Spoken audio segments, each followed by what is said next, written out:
So guys, the new month is officially here, which means it's time for another dividend portfolio update. I'm not gonna sugarcoat it. It was a rough month, a really rough month.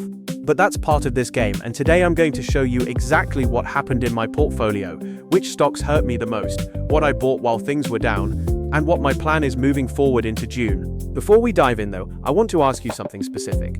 Drop your honest answer in the comments. When one of your larger holdings drops 30% or more in a single month, like what happened to me this month, do you buy more aggressively, stay patient and do nothing, or actually consider selling?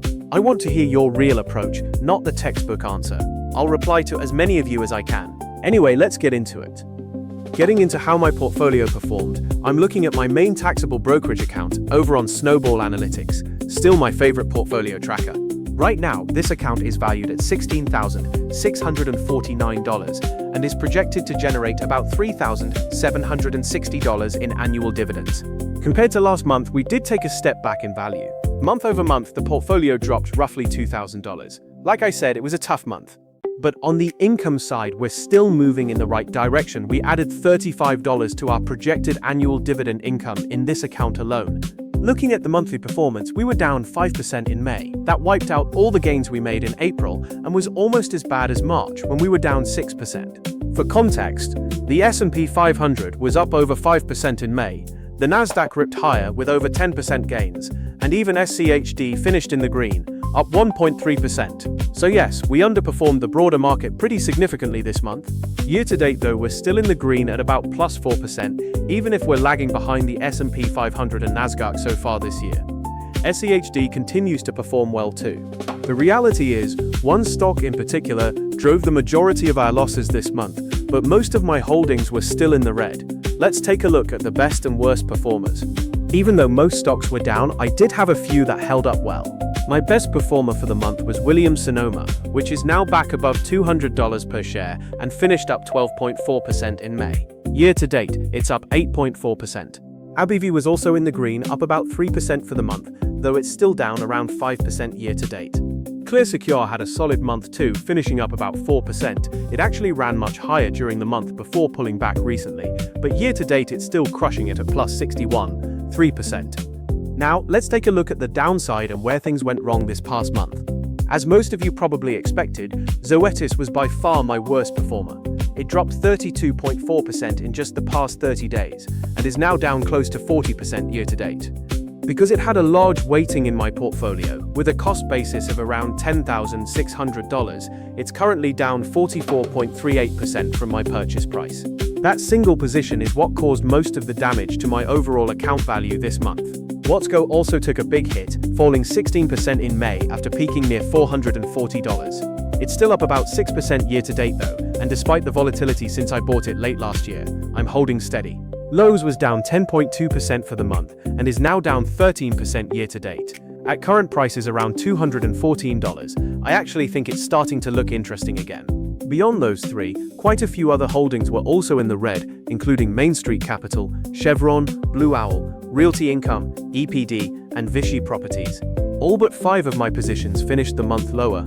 That's just how the market works sometimes. The good news is that when quality companies get cheaper, it creates buying opportunities, and that's exactly what I did this month. Let's talk about what I bought in May. All of these purchases came from my weekly contributions, not reinvested dividends. My biggest purchase this month was Main Street Capital. I added 10 shares at an average price of $51.53. I also picked up 1 share of Blue Owl Capital at $11.22, 1 share of Vichy Properties at $28.53, and 3 shares of Zoetis at $86.24 after the big drop. I'll likely continue adding to Zoetis while it's depressed. I also finally opened a new position, a mystery stock I've been watching for a while. I'll be sharing the full details and thesis in my next video, so stay tuned for that. Over in my Roth IRA, I continued dollar cost averaging. I added 9 shares of SCHD at just over $32 per share, and 4 shares of VOO at $68.48. In total, I invested $3,181 across all accounts in May. It was a big buying month for me. I won't be contributing quite that much in June, but I'm happy I took advantage of the weakness. Now looking at my Roth IRA specifically, it's currently sitting at $31,196. This is the first time we've crossed $30,000 in this account, which feels like a nice little milestone. It's generating $726 per year in dividends right now. Month over month, the Roth added almost $1,500 in value and $10 in projected annual income. Combining both accounts, my total portfolio value is currently $47,845, taxable plus Roth. We're down slightly from last month, but year-to-date we've added $17,714 to the overall portfolio since the start of 2026.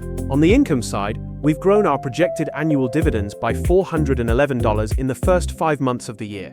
My goal is still to reach at least $5,000 in projected annual dividend income by the end of 2026. We have a little over $500 left to go, and I still feel very much on track. As for my plans in June, it's pretty straightforward. I'm going to focus the majority of my new capital on building out my position in the new mystery stock I just added. Once again, I'll be breaking down the full investment thesis in my next video, which should be out in the next few days. In the meantime, if you're looking for some ideas, I just posted a new video covering 3 deeply discounted dividend stocks that look attractive right now in June. You can check that out right here. Thanks for watching, guys. Drop your answer to my question in the comments. I'm genuinely curious how you handle big drawdowns in individual stocks. Do you buy more, stay patient, or sell? Let me know below. If you enjoyed this update, hit that like button and subscribe so you don't miss the next one where I reveal the new stock. I'll see you in the next video.